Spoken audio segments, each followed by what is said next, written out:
Comedy night with च्याम्पियनमा अतिथि बोलाएकै कारण धम्की आएपछि कार्यक्रम सञ्चालक विशाल भण्डारीले एक स्ट्याटस लेख्दै सबैको ध्यानाकर्षण गराएका छन्।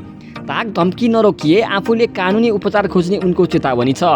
हामीले हरेक पटक एउटा दलको नेता बोलाउँदा अर्को पक्षबाट सामाजिक सञ्जालमा आक्रमण हुँदै नै आइरहेको हो।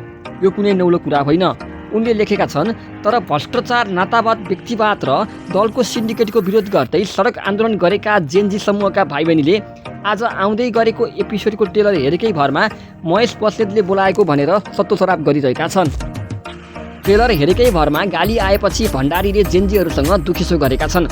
उनले भनेका छन् कि हामीले यस्तै समाज र सत्ता बनाउन खोजेको हो जहाँ कुनै दल विशेषको व्यक्ति मात्र कार्यक्रमले गेस्ट बोलाउनु पर्ने, पुरानालाई मात्र उडाउनु पर्ने, नयाँलाई देवदूतकरण नै गरिदिनु पर्ने, पुरानोको मात्र मिमिक्री गर्नुपर्ने अनि नयाँको गर्ने नहुने।